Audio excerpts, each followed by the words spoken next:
Happy Sunday, everybody. It's the beginning of a new week. This week, my goal is to speak life into my dreams in order to manifest my dreams. A lot of times, our dreams get shut down.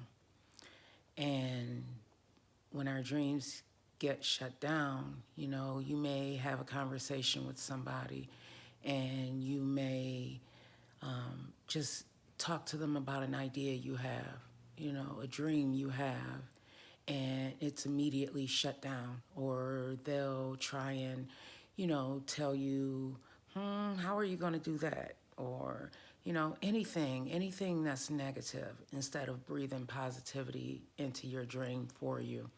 They are not able to do that. So we stop dreaming because they didn't believe we can do it. We don't believe we can do it. And that was me for a long time.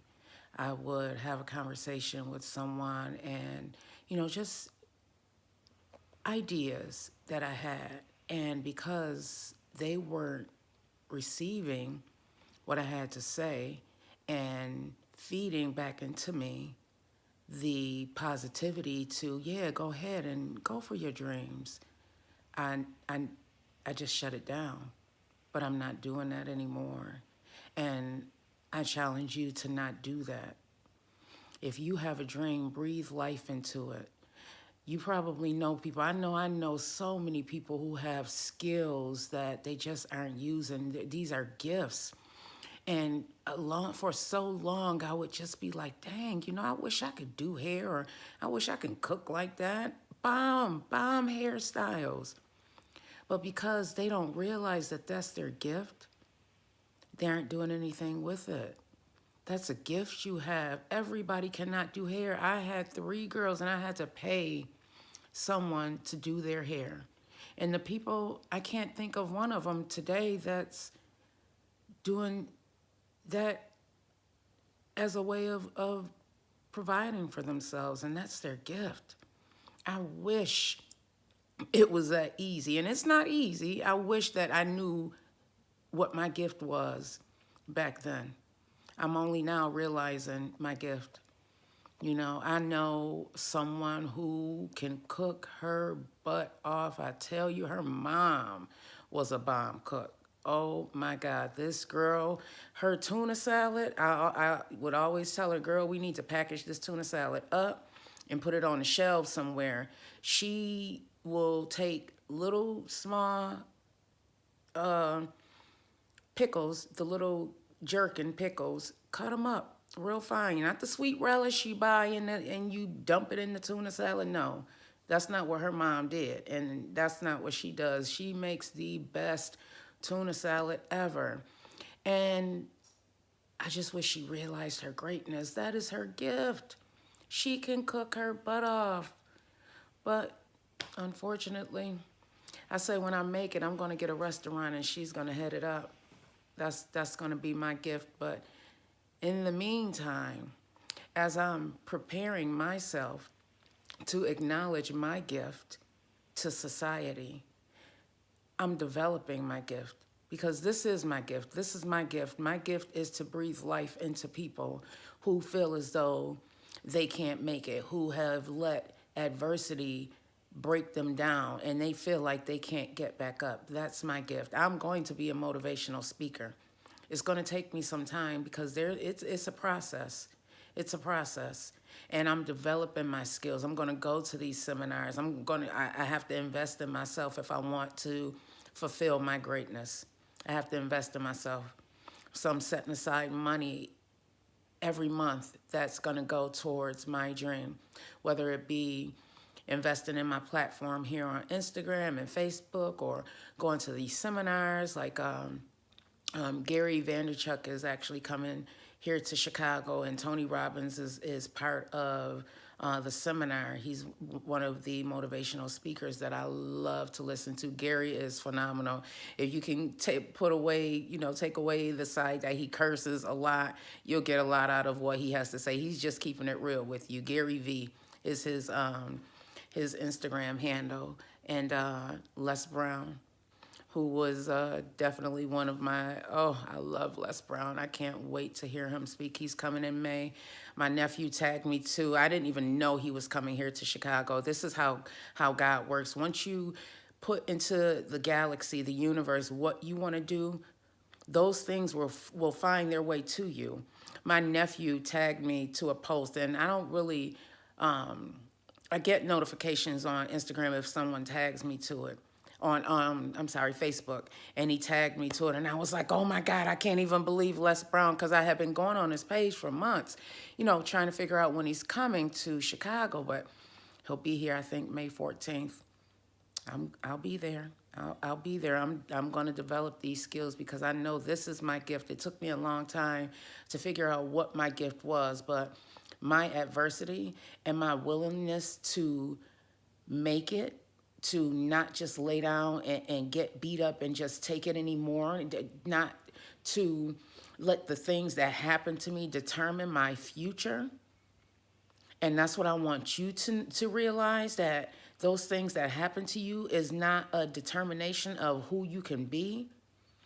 One of an analogy that Les Brown talks about in his speeches is a lot of you guys have probably seen the movie A Christmas Carol. And in the movie, the ghosts of Christmas past come to Scrooge. Imagine if the ghosts of your future came to you on your deathbed.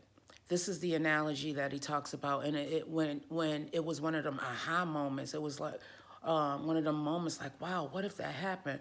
What if the gift that you were born with and you're not utilizing to the best of your ability because of whatever reason, you don't think it's a gift, but it is a gift. If you can do hair and you haven't even gone to school, it comes natural to you, that's your gift. What if on your deathbed, that gift that you did not bring to fruition came to you and asked you, why didn't you use the gift that God gave you? What if that happened? What would you tell that gift? What if your gift was, I don't know, what if you loved kids and you were supposed to be a teacher? But you didn't want to do the hard work and go to school for those, 6 years so you can become certified. What if that was your gift? Instead, you decided to take the easy route. What if that was your gift? And while you're laying on your deathbed, your gift came to you. What would you tell that gift? Would you apologize? How about not apologizing? Apologize to yourself right now. Apologize to yourself right now, because that's what I continue to do. I have to forgive myself for not acknowledging my greatness. Do that. Forgive yourself. You can do that today. You don't need to wait till the next new year to do that. You can start today if you want. Just acknowledge it. Forgive yourself. And if you have to work a 9 to 5, do that. But continue to develop what you need so that your gift can be your way of surviving, so that you don't need anybody to, oh, excuse me, so that you don't need anybody to feed you. You'll be feeding you. You'll be putting food on your table. You can do it. I can do it. You can do it. If I can stop being in that sunken place, I changed my mind. You can do it. That sunken place, meaning that depression. I was having a conversation last night, and I was saying that, sometimes, some mornings I can feel that depression creeping up on me, because that was my norm for a long time, staying in that depressed state. And I say, not today. And the person that I was talking to said, that should be your mantra. Not today. You're not going to win today. So I challenge you, when you get up and you have a dream, or maybe you don't even know what that dream is yet because you forgot about it. Think about what you want it to be. Take the steps today to get you on a path to realizing that dream, because it's never too late. I'm 43 years old and I had to start over. This is a clean slate for me. I had to start over, literally start over with nothing. I came to Chicago with $350. I slept on my nephew's couch for 6 months. Because of my credit, I couldn't just get an apartment. I got a job, thank God. I got a job right away, contract, but because of my credit, I wasn't able to get a place to live for a while. And I had to save up the money because it's not, the security deposit. A lot of places want first month, last month security deposit.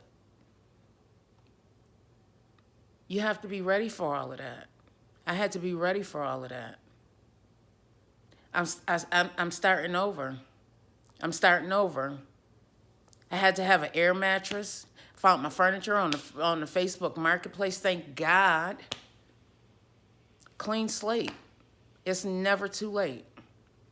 It's never too late to start over. You just have to take the first step.